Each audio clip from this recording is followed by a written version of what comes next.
Paul, you dressed for the wrong show. Oh, God damn it. We're done with Friday the 13th, Paul. I mean, wait if a only few there episodes. were more. Yes, right. Well, there's one more, kind of, right? True. That we didn't get to. True. But yeah, anyways, welcome everyone to the next retrospective review series we're doing. This one on Friday, or excuse me, I almost did it. We just were talking about it. This one on A Nightmare on Elm Street. I am Jackson of Just Annoyed, and with me is Paul. And as usual, Paul, can you kind of explain where everybody can find you and what you guys do? Yeah, absolutely. You can find me on Instagram. My name's up here on the screen, Paul's Problem CBSI with some underscores between the words. And you can also find me on the Tales from the Flipside YouTube channel. We got a conglomeration of shows, but I try to make it to Monday nights Flipside show. And we just kind of talk comics and shoot the breeze. So if that doesn't catch your eye, there's some other shows. Got a new comic book women show that is doing pretty good. Some Star Wars stuff. So check it out. Thank you, sir. And of course, you can also see Paul every other week on the Bored and Annoyed YouTube channel where you're at now. He also appears every other week on the Downright Nerdy Podcast YouTube channel to review movies. This weekend, we're reviewing The Professional. So we never seem to know when we're going to do that, but Saturday or Sunday night typically. And hopefully Paul's there and he watched the whole movie this time. Yeah. But yes, anyways, Freddy Krueger this time. So we've done the whole Jason thing. Lots of Jason movies. We got through all those. It only makes sense to do the other, the number one or number two or three or four biggest slasher, Freddy Krueger, starting with the first movie from 1984. Wes Craven wrote and directed this. And this was in the, I guess it would be when slashers reigned supreme, right? You had Halloween had come out. There were a couple Friday the 13th movies at this time, and Nightmare on Elm Street was something new and quite different in a few different ways from any of the others. So, Paul, I guess, let's start with your kind of history with this franchise.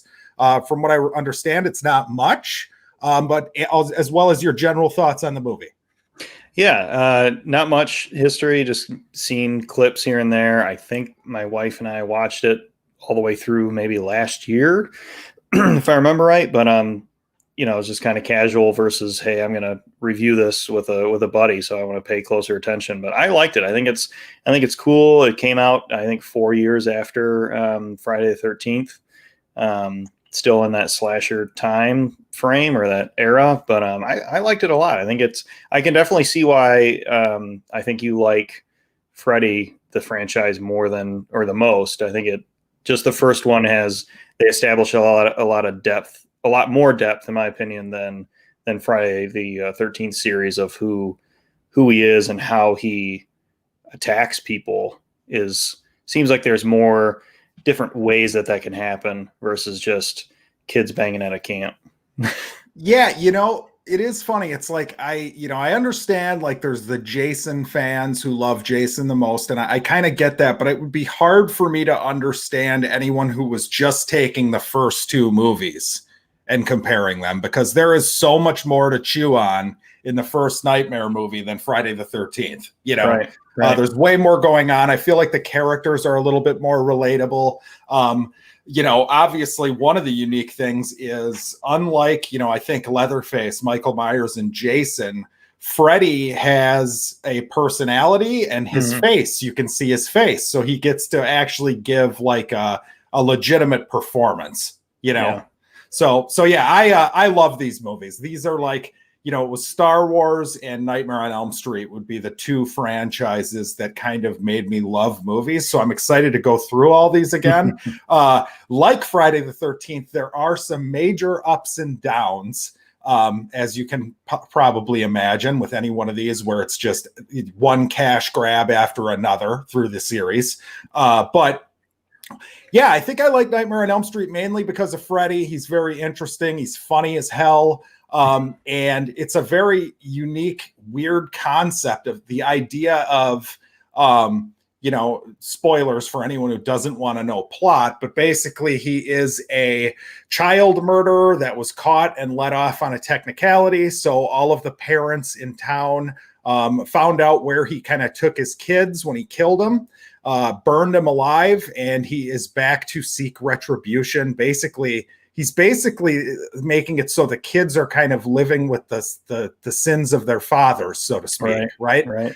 So it's a very neat, intriguing concept. Now, beyond that, obviously, it's kind of cool. You get some good dream stuff, and I know we were kind of talking about that. The music's good in it, but yeah, the dream-like sequences where it's a very tough rope to walk, I would say, because it's you don't want it to look so fakey that it's not scary, right? But there are some neat things in there, and I know one of the things that you brought up that is fun is there is this scene. Everybody's kind of had that dream where they either can't punch or they're stuck running in place or whatever. But this would be an example of what I'm talking about here.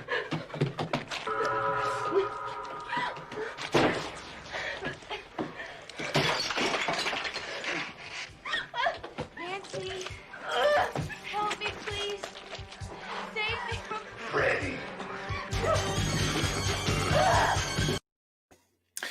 So yeah, you specifically brought that up. So what did you like about that bit there, I guess? It just totally got me, just totally caught me off guard of her just running up the stairs. All right, it's going to be a quick sequence. She's up the stairs and then he's chasing her or breaks the door down or whatever. And it's just wait, what the heck is that? And I just called them marshmallow stairs because it looked, I don't know if that's what they meant it to be or if that's what it's supposed to be, but I just thought it was awesome. A unique, cool way of, replacing quicksand or running slow or everything along those lines. Yeah, I know for me, the big one for me in dreams is if I've ever gotten in a fight in a dream, when I go to punch, it's I can't punch. I can't, it doesn't make any sense, logically, that you would think the moment that happens, you're in a dream, but it's not really how it works. That scene's funny too, because this was a movie, basically Freddy Krueger, he is known, or New Line Cinema is known as the, and we've got the kiddos joining Paul, they're always involved. Or maybe it's not the kiddos. Gotta get a kiss goodnight in. Okay, well, hey, let's watch this real quick. This is important.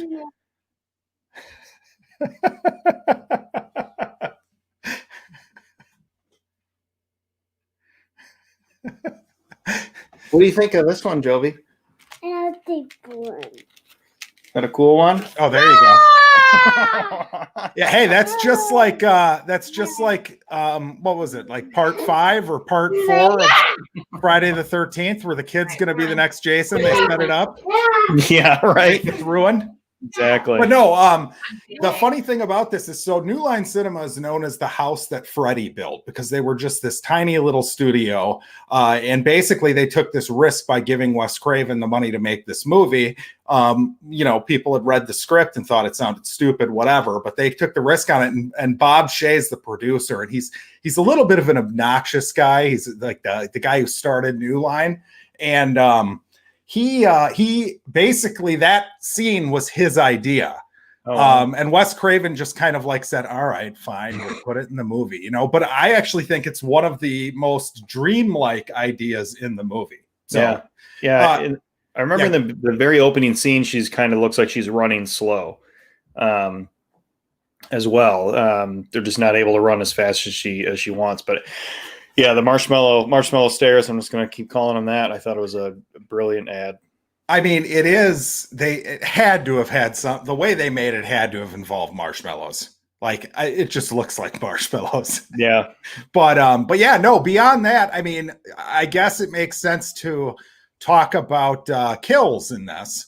There's some very clever kills in this. Did you have a favorite one? I guess would be one question. Maybe after we run through him, I liked how they built him up. He's either he has all his power or his abilities, and he's just choosing to bring him on slow to toy with the kids, or he himself is getting more and more powerful. She wakes up in the beginning and she has a dream, but she wakes up and there's cuts in her nightgown, and her mom's like, "You should just trim your nails," as the excuse. I like the fact that that's another aspect of this movie, that parents don't believe their children. Like, you know, and the whole time throughout the series, it's a bunch of kids who are basically being, you know, told that they're crazy by everyone around them. And meanwhile, it's their parents that set them up with this bullshit, right? Right. Yeah, the mom has his glove still. Right. Yes. The mom even has his glove, and she pulls, at one point, she grabs his hat out of the dream and has it, and she still doesn't believe her. Yeah. But then part of me is like, okay, well, that, you know, that makes sense that you wouldn't believe it just because it's so bizarre. You know, like, why would you believe that somebody, you know, why would you believe that somebody could kill someone in their dreams? But I'm trying to think of what the kills were. So you had the first one, obviously, in the movie, I believe it's the first kill in the movie, is this one here. And this one's probably my favorite, just because it's pretty horrific.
Jesus. Yeah, the sound of like the blood puddle that she lands in when she falls back down on the bed. I love that shit. And the fact that, like, in the 80s, I mean, they built this room that would spin on its axis, and they've got cameramen strapped in, and everything's glued down in the room. So you know, you really have to appreciate what it went into that. But there's only 4 in this. So there's Tina, which is that one. Rod, which is the guy who is hung by yeah, he's in jail. Basically, everybody thinks he did it. He was the one who was just in the room with her. And he's in jail. He gets hung by Freddy, or is it hanged? Hanged by Freddy? Hung by Freddy? I don't know. I got to work on my English language. I'd have to ask my wife. But there you go. Yeah, the women are always smarter. But yeah, so there's that. And then there is obviously the, you know, well-known death of a big movie star who made his first ever appearance in this movie.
I think that one is my favorite. Just him being sucked into the bed is just claustrophobic, as much as it is, you know, terrifying. I don't even think there's that much blood in the human body. I was just going to say, now you work in the medical industry. You know, I know there's a lot of human blood in our bodies, but that much?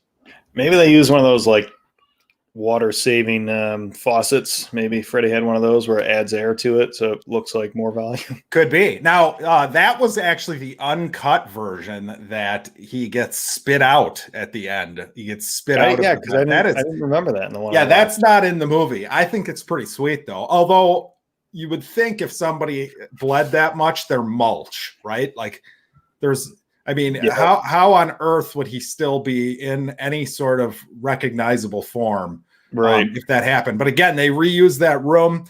Johnny Depp's first movie. A lot of people are surprised to hear that.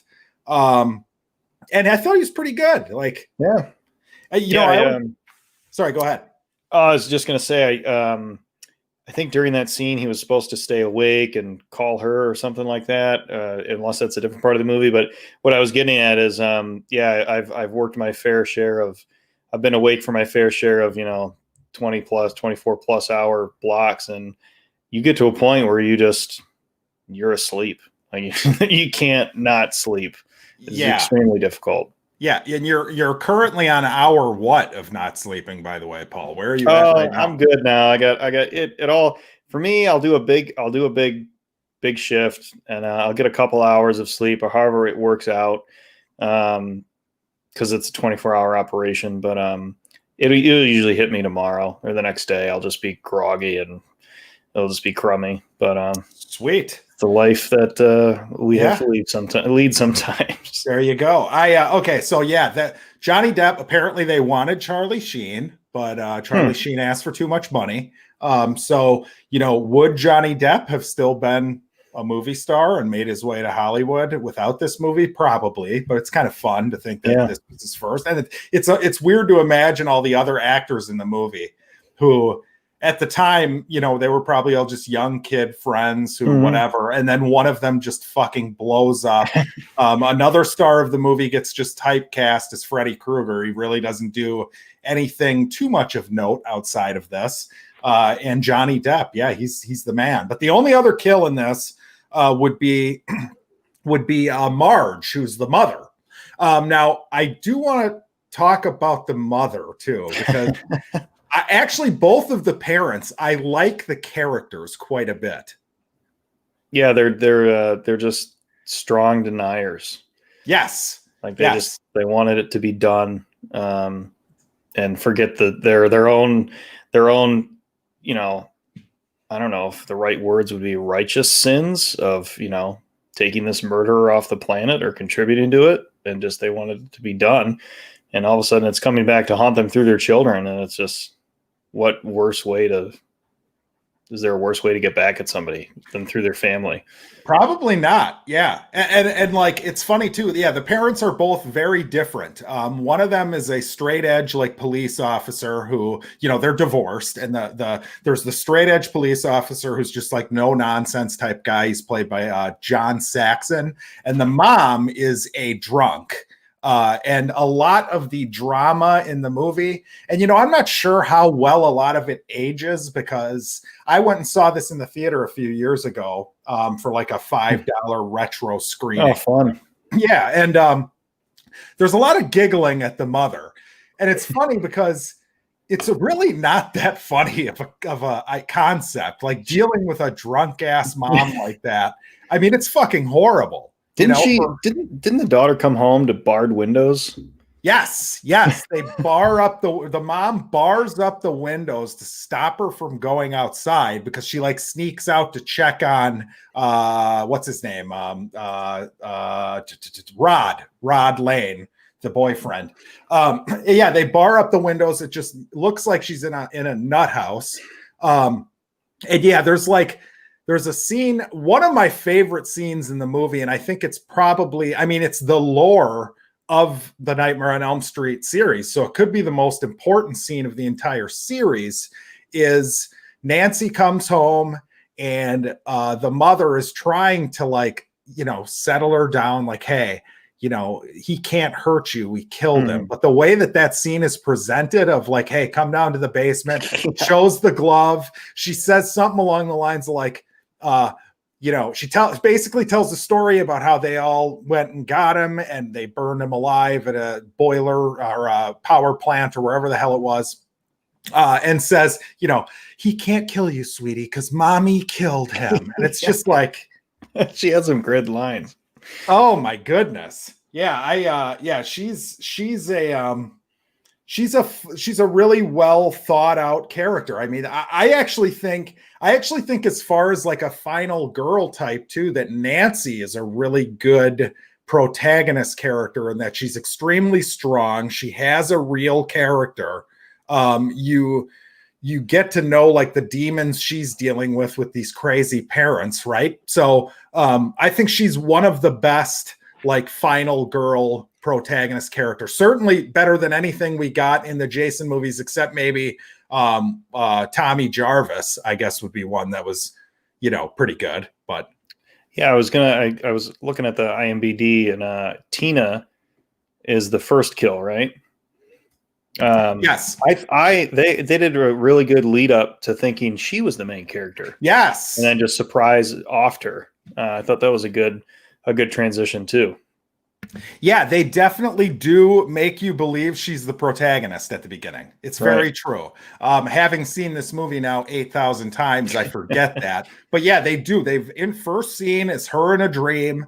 It's a very actually the opening scene is great too. Like the opening shot of just him building the glove with like the hard, heavy breathing, and yeah, it's fucking awesome. But yeah, I mean, I guess, if we were to talk about, some more fun stuff in this movie, there is a negative. There is this amazing shot here of, yes, and I'm going to put the still shot up too, so that everybody can see. There is a scene at the end of the movie where this horrible doll is used instead of Nancy's mother. And let's talk about the ending. So it's set up that basically Johnny Depp's character tells Nancy about, hey, there's this book I read about the dreams. And basically they said, you turn your back on it, it takes all their power away, yada, yada, yada. So the way that Freddy gets killed is this.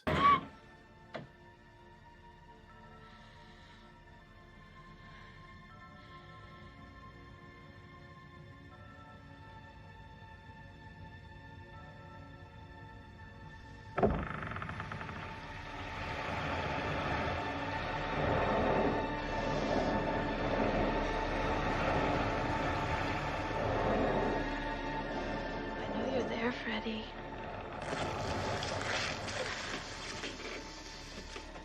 You think you was gonna get away from me? I know you too well now, Freddy. No, you die.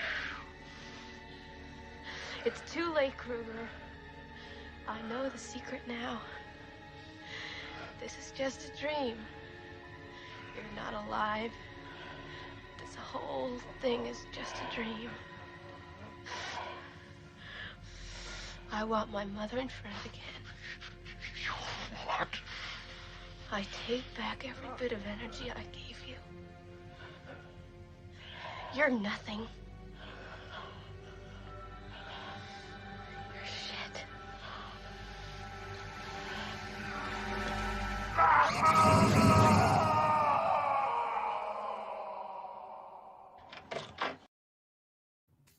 So that's how she beats him. But she goes outside that door and all of her friends are back. Her mother's back. Everyone's back. And then she gets in the car with her friends and it turns into like the Freddy mobile and drives off. Mm-hmm. And then the mom gets pulled in. The dummy gets pulled in through the door. So, yeah. So, I mean, any questions from you? I know it's a little confusing. The doll thing was always confusing to me. The car, I guess, would be maybe a dream within a dream of because obviously her friends were killed in reality. So everyone couldn't really be in that car, especially when it turns into the Freddy car. But the doll thing, I just never understood the artistic choice for that mom being pulled through the door in that manner. You know, that's a good point because you're in Nancy's dream, assumedly, right? So when she drives off, like, why is what's the point of that? Who's dreaming that the mother was pulled through the door? Yeah. But I think this was just all these movies back in the day, and Wes Craven fought against this ending. He didn't want this ending because he just wanted it to be a solid, hey, he vanquishes evil and it's over and everybody's happy. But, you got to make money. So you always put the stinger in at the end for the sequel. Yeah. And it really makes no sense. I mean, yeah, it's too many veins. But what do you get if you don't do too many veins? You just get a floating mask in the lake or eyes opening. So it's like what are you going to do? You can't satisfy the audience because it's. Well, does it take, I mean, if you take it literally, it really just takes away all the power of the ending and what she did, right? Because it didn't do it literally I didn't have the whole scene in there, but literally that her opening the door and walking out, that's the scene. Like it's daylight all of a sudden. So immediately it's totally taken all of the weight out. Now, does it matter? You can just kind of pretend that's there as a good chuckle, whatever. Maybe it doesn't matter. But that doll bit is terrible. I mean, this thing is just, we're supposed to be professionals. That is just fucking awful. That's the best they could do. That was the day the money officially ran out. Right. Now, another thing that I like, or that it's fun, that is just, and it's kind of mean. It's kind of mean for me to do this, but there is something that once you see it in this movie, you can't turn back.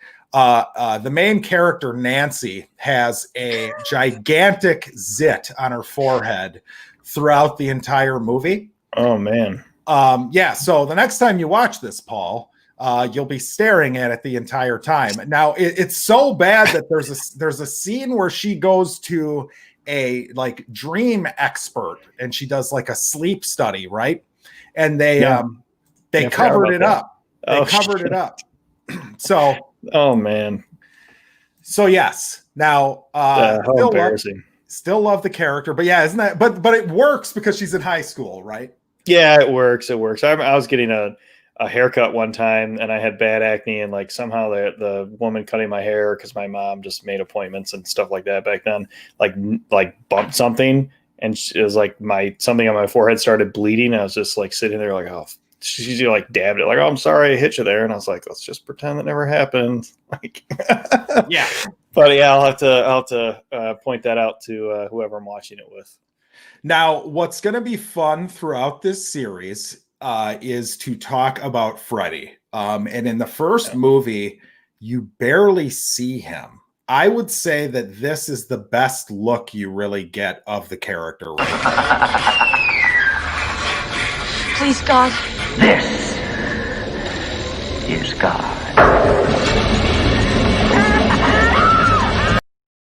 And there's that slow running that you mentioned as well.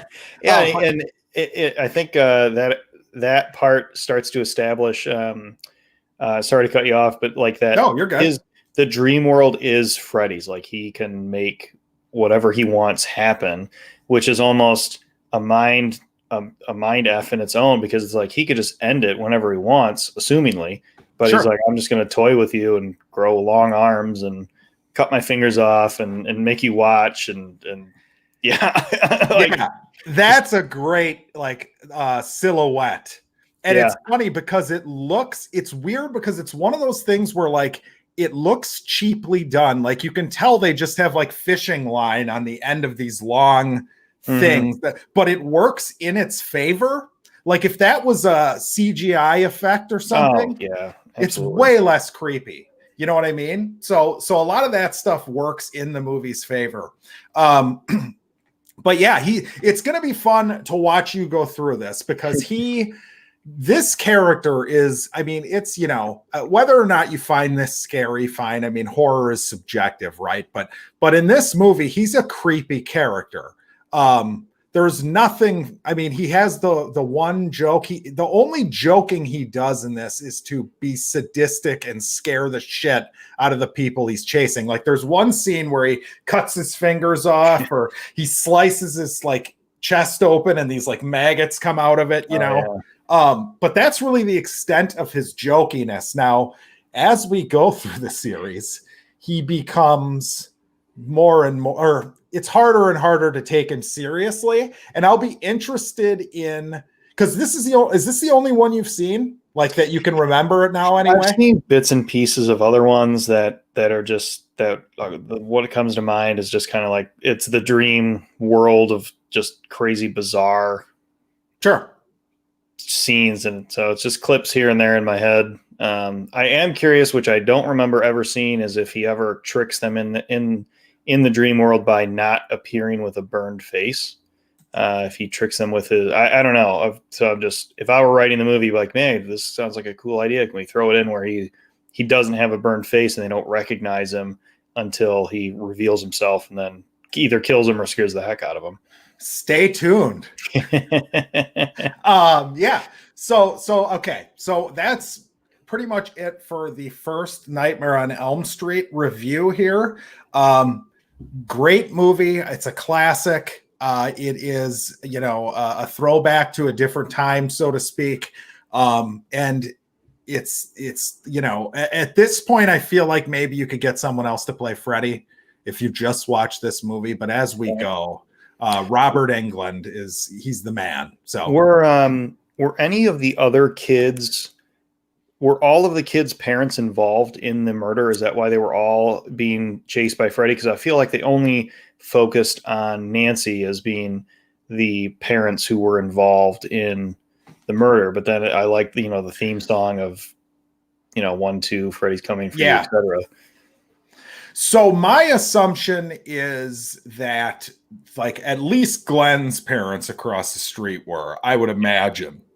Because it's a group of the parents. Now, as you go into the sequels, more of the characters, it's brought up that they were involved. So it's definitely not just the two of them. Whether or not it was all their parents, that's a good question. I mean, I would think that Tina's parents are probably like, they seem like the absent parent types, right? Like the one time we see them, it's like the dad's trying to get the mom to come bang him some more in the bedroom, right? So yeah, there's some definite like scars and guilt going around this town, or Elm Street, I guess. Yeah.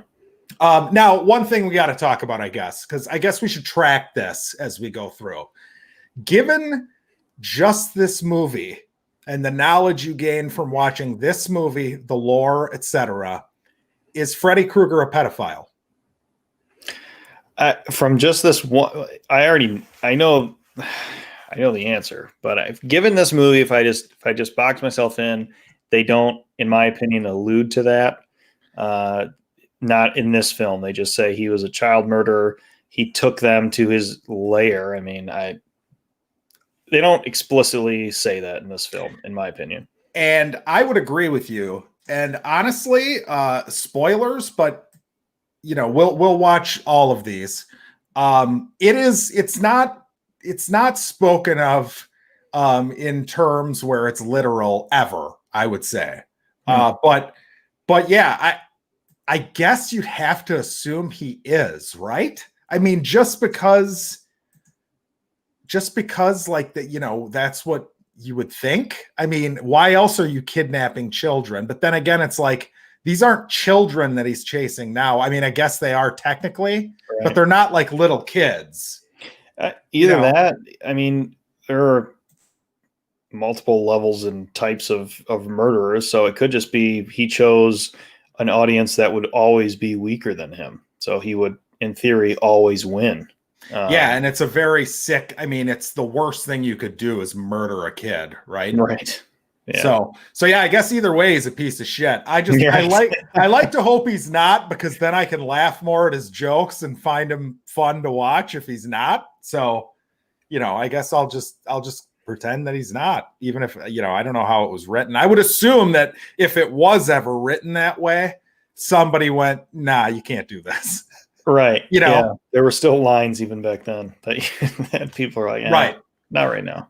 But so that about does it for the first Nightmare on Elm Street review of our retrospective review series. Obviously, part 2, Freddy's Revenge, will be next. And this, we're going to pair this with a documentary called Scream Queen about the actor who starred in that movie and how the basically the subtext of the movie, which is repressed homosexuality, ruined his career as an actor. So, wow. Yes, it is a fascinating movie. Whether or not it's good, but it is fascinating. It's a very interesting movie. It has become kind of a gay icon of a film. So yeah, for part 2, Freddy's Revenge, coming up here soon. And Paul, once again, where can everybody find you? Yeah, you can find me on the Tales from the Flipside YouTube channel. I try my best to make it to the main show Monday nights about 9:30. Other than that, we got a bunch of different shows on the channel. The newest one being Comic Book Women and Tales from the Dark Side, our Star Wars show. So check them out, and hopefully there's something on the playlist that you get some value from. I mean, everybody loves Star Wars. Everybody loves Star Wars, right? I think to some degree or another, you have to, yeah. Yeah, I would agree. And yeah, I'm Jackson. You can catch my show, Just Annoyed. Hopefully there's more movies for me to talk about coming out soon. And we will have more episodes. But until then, thank you for stopping by. Make sure you go over to Downright Nerdy's channel and sub there so you can catch us this weekend on Downright Annoyed with Movies, where we'll be talking about Leon, the Professional. So everybody have a good week and stay